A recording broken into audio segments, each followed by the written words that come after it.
السلام علیکم ورحمۃ اللہ وبرکاتہ۔ بسم اللہ الرحمن الرحیم والصلاة والسلام علی رسولہ الکریم وعلی آلہ وصحبہ اجمعین۔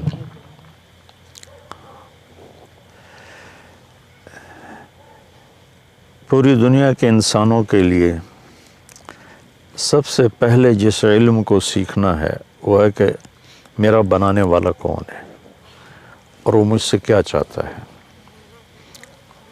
اور اس کی کیا صفات ہیں، وہ کیسا ہے۔ یہ علم سب سے پہلے ہے۔ اگر اس علم سے کوئی جاہل مر گیا تو وہ سب سے بڑا جاہل ہے، چاہے وہ سائنسدان ہو، چاہے وہ کوئی آئی ٹی کا ہو، چاہے وہ کوئی فزکس کا ہو، کیمسٹری کا ہو۔ وہ ایک ایسی کہاوت ہے کہ کالج کے لڑکے کشتی میں سیر کر رہے تھے تو ایک نے پوچھا ملاح سے، چاچا تینوں فزکس آؤندی؟ اس کہ پترا میں تو نہ ہی آج سنے۔ تو لڑکے نے کہا تیری آدھی زندگی تو ایسی ہی چلی گئی۔ دوسرے نے پوچھا چاچا کیمسٹری پڑھی؟ اس کہ پترا آج ہی نہ سنے۔ کہ تیری ادھی چلی گئی۔ تیسرے نے پوچھا بابا تو نے زالوجی پڑھی ہے؟ کہ نہیں میرا بچہ، میں تو کشتی وائی ہے ساری زندگی۔ اس کہ تیری ادھی چلی گئی۔ اتنے چاہ گئی موج اور کشتی ڈولنے لگی تو ملا نے پوچھا پترو تیرنا سکھیا جے؟ انہوں نے کہا کوئی نہیں۔ انہوں نے کہا میری ادھی گئی تھوڑی ساری گئی۔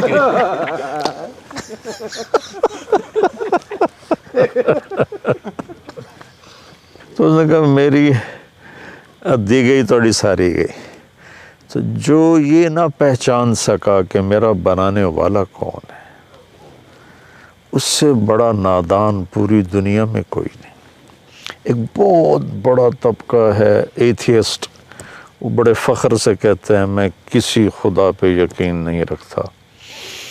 وہ اپنی نادانی کو ایسی عقل مندی میں پیش کر رہے ہوتے ہیں کہ ان کی اس عقل مندی پر عقل بھی روتی ہے، نادانی بھی روتی ہے، کہ جسے یہ نہیں خبر لگ سکی کہ یہ چاند، سورج، سیارے، ستارے، ان کی گردش، دن اور رات، زمین و آسمان، دن اور رات کا آنا اور جانا، ان فی خلق السماوات والارض واختلاف اللیل والنہار، دن اور رات کا آنا اور جانا، والفلک التی تجری فی البحر بما ینفع الناس، اور سمندر میں چلنے والے بحری جہاز جو کراچی سے چل کے نیو یارک کے ساحل پہ جا لگتے ہیں۔ وما انزل اللہ من السماء من ماء فاحیا بہ الارض بعد موتها، اور آسمان سے بارش کا اترنا اور اس سے مردہ زمین کا زندہ ہو جانا، وبث فیہا من کل دابہ، اور اس میں بے شمار جاندار زندگیوں کا رینگنا، وتصریف الریاح، اور موسموں کا ہیر پھیر، عدل بدل، والسحاب المسخر بین السماء والارض، زمین آسمان کے درمیان بادل، یہ لآیات لقوم یعقلون، ان کو اللہ نے کہا ہے عقل والے، جو ان نشانیوں سے بنانے والے کو پہچانتے ہیں وہ ہیں عقل والے۔ تو سب سے پہلا علم کو فَاعْلَمْ أَنَّهُ لَا إِلَهَ إِلَّا اللَّهُ، اللہ تعالیٰ فرما رہے ہیں کہ یہ فا کا لفظ یہاں یہ بتا رہا ہے کہ بہت جلدی اس کو حاصل کرو اور فوری اس کو حاصل کرو، اور جانو کہ اللہ کے سوا کوئی معبود نہیں، کوئی بنانے والا نہیں، کوئی اس کا شریک نہیں، کوئی اس کا ہمسر نہیں، کوئی اس کے محل تعلم لہ سمیہ، کوئی اس کی ٹکر کا نہیں، کوئی اس کی بیوی نہیں، کوئی اس کا بچہ نہیں، کوئی اس کی شکل نہیں، کوئی اس کی مورت نہیں۔ بے شمار لوگ بتوں کی بنا کر شکلیں ان کے سامنے ہاتھ جوڑ رہے ہوتے ہیں۔ تو آج تو ٹیکنالوجی کا دور ہے، پڑھے لکھے نوجوان ہیں، کیسے میں خود اپنے ہاتھ سے ایک لکڑی کو گھڑ کے یا ایک پلاسٹک کو گھڑ کے ایک شکل بناتا ہوں، پھر اسی کے آگے ہاتھ جوڑ کے کھڑا ہو جاؤں، یہ کتنی بڑی نادانی کی بات۔ تو اللہ کو جاننا، اللہ کو پہچاننا، لا الہ الا اللہ دنیا کی سب سے بڑی نیکی ہے، اور اللہ کا انکار کرنا دنیا کی سب سے بڑی برائی ہے، سب سے بڑی برائی۔ اللہ کو جاننا پھر اللہ کو صحیح جاننا. اللہ کے نبی کا ہمارے اوپر احسان ہے. لوگوں نے اللہ کو جانا، کسی نے بیٹا بنا دیا اس کا، کسی نے اس کا شریک بنا دیا، کسی نے اس کو چھوڑ کر اوروں کو کے سامنے ماتھے ٹکوا دیے. ہمارے نبی نے ہمیں کہا قل هو اللہ احد، نہیں بتاؤ انہیں کہ وہ احد. احد اسے کہتے ہیں جس کا کوئی دوسرا بن نہ سکے. واحد میں مثلاً یہ ہے نا، میں کہوں میں اس ویسٹ کوٹ کا واحد مالک ہوں، ٹھیک ہے کہ میں ہی مالک ہوں، دوسرا کوئی نہیں. لیکن اس میں دوسرے کی شرکت کا امکان ہے. احد کہتے ہیں جس میں دوسرے کی شرکت ہو ہی نہ سکے. میں یہ نہیں کہہ سکتا میں اس ویسٹ کوٹ کا احد مالک ہوں. احد صرف اس کے لیے بولا جاتا ہے جس کا کوئی دوسرا بن نہ سکے، اور وہ اللہ ہے. قل هو اللہ احد، وہی ہے ایک اکیلا. کیوں؟ اللہ الصمد، کیونکہ اس کو کسی کی ضرورت کوئی نہیں، سب اس کے محتاج ہیں، وہ کسی کا محتاج نہیں.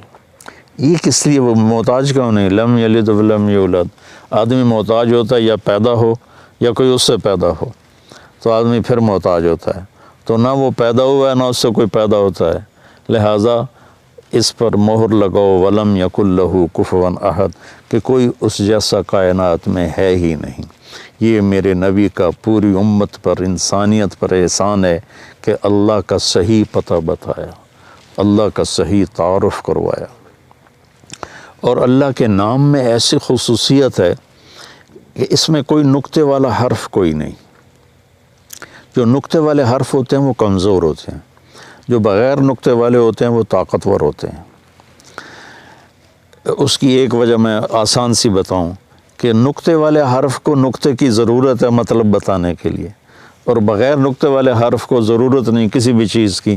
سین اپنا مطلب بتا رہی ہے، شین کو 3 نقطوں کی محتاجی ہے. تو اللہ نے اللہ، کوئی نقطے والا حرف نہیں.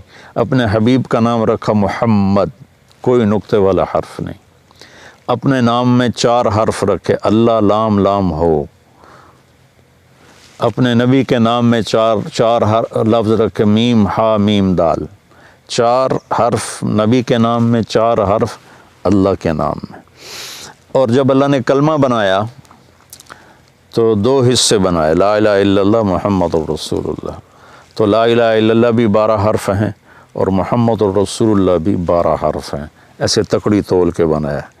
کلمہ بس اتنا ہی ہے، اس کے اوپر کلمہ نہیں ہے. تو پھر اللہ کے نام میں ایک خصوصیت ہے جو دنیا کے کسی نام میں نہیں ہے. اگر کسی کے نام میں سے کوئی حرف نکال دو نا تو اس کا مطلب ہی تبدیل ہو جاتا ہے. مثلا میرا نام ہے طارق جمیل، تو جمیل کہتے ہیں خوبصورت کو. جیم ہٹا دو تو میل بن جائے گا. تو میل اور جمیل میں کتنا فرق ہے؟ یا میل بن جائے گا. تو میل اور جمیل میں کتنا فرق ہے؟ اس کی یا ہٹا دو تو جمل بن جائے گا. جمل اونٹ کو کہتے ہیں، جمیل خوبصورت کو کہتے ہیں. میم ہٹا دو تو جیل بن جائے گا. میں نے صرف اپنے نام سے آپ کو سمجھایا کہ کسی بھی نام سے، کسی بھی لفظ سے حرف نکال دو تو مطلب بدل جاتا ہے. ابھی اللہ ہے، اللہ الف لام لام ہا، یہ الف کو میں ہٹا دیتا ہوں تو پیچھے بچتا ہے للہ. تو قرآن کی گواہی ہے للہ ما فی السماوات و ما فی الارض. تو یہ 3 حرف بھی اللہ ہی کی طرف جا رہے ہیں. پھر میں یہ لام ہٹا دیتا ہوں، پیچھے بچ جاتا ہے لہو. تو ابھی میں نے اس آیت پڑھی، لہو ما فی السماوات و ما فی الارض. لہو بھی اللہ کو بتاتا ہے. پھر میں یہ لام ہٹا دیتا ہوں تو پیچھے بچ جاتا ہے الہ. تو الہ بھی اللہ کو بتاتا ہے، وَهُوَ الَّذِي فِي السَّمَاءِ إِلَٰهٌ وَفِي الْأَرْضِ إِلَٰهٌ. اب ایک عجیب کام کرتا ہوں، یہ تینوں حرف مٹا کے صرف ہا کی پیش کو باقی رکھتا ہوں تو یہ بھی اللہ کو بتاتی ہے، اللہ لا الہ الا ہو. ہو کہو تو اللہ، لہو کہو تو اللہ، الہ کہو تو اللہ، للہ کہو تو اللہ. اللہ تو پھر اللہ ہی ہے.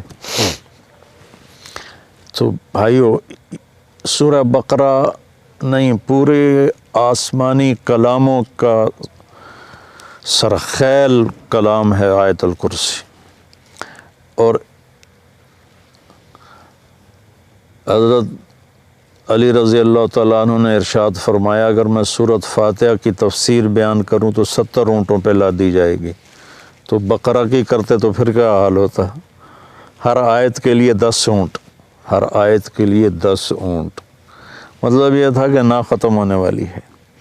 تو آج کے اس رات کے پیغام میں نے آیت الکرسی آپ کے سامنے پیش کی کہ اللہ کو پہچانو بھائی، اللہ کو پہچان.